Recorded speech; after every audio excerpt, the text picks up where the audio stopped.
Pour inaugurer l'exposition consacrée à Iris van Herpen au Musée des Arts Décoratifs de Paris, la reine Máxima des Pays-Bas a sorti le grand jeu. De quoi impressionner la première dame de France Brigitte Macron, très élégante mais beaucoup plus sobre. Le Musée des Arts Décoratifs de Paris a accueilli un grand événement ce mardi 28 novembre 2023, l'ouverture de l'exposition sculptée l'essence d'Iris van Herpen. Pour lancer la manifestation de la créatrice néerlandaise, une personnalité grandiose a fait son apparition dans la capitale française, la reine Máxima des Pays-Bas. Accueillie par la première dame de France elle-même, Brigitte Macron, Sa Majesté a opté à 52 ans sur un look phénoménal qui tranchait avec celui de l'épouse du président français, beaucoup plus sobre. Máxima des Pays-Bas est arrivée à l'inauguration de l'exposition consacrée à la designeuse Iris van Herpen qu'elle apprécie beaucoup dans une tenue de cette créatrice. Une robe de la collection Printemps-été 2021 qu'elle a accessoirisée d'une pochette Dior argentée et de souliers Aquazzura. De son côté, Brigitte Macron a misé sur le blanc immaculé d'un ensemble robe courte, manteau et écharpe blanche de sa maison favorite également, Louis Vuitton.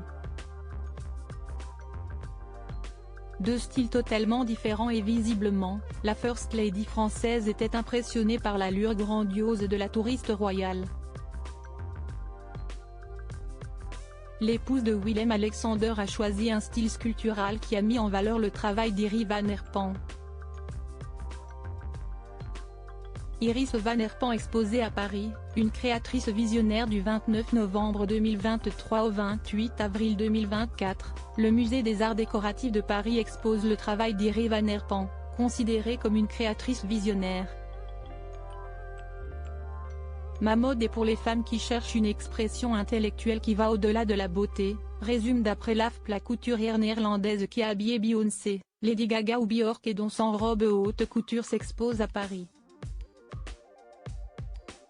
Emmanuel Macron beaucoup plus formel parallèlement à cette soirée grandiose. Emmanuel Macron, dans une tenue bien plus formelle, a reçu en solo donc le président du Conseil européen Charles Michel, le Premier ministre des Pays-Bas Mark Rutte, le Premier ministre du Portugal António Costa, la Première ministre d'Estonie Kaja Kallas et le Premier ministre du Luxembourg Luc Frieden pour un dîner informel à l'Élysée.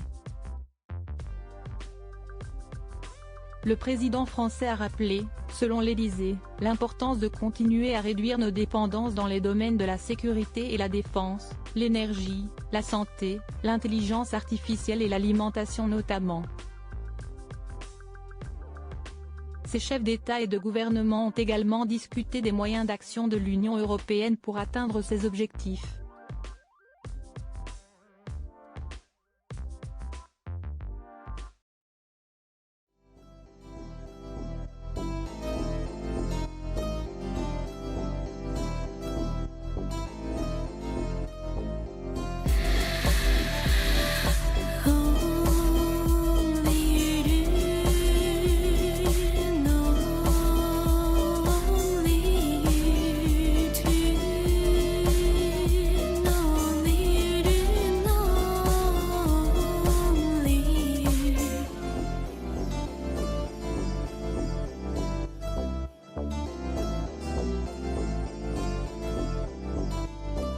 To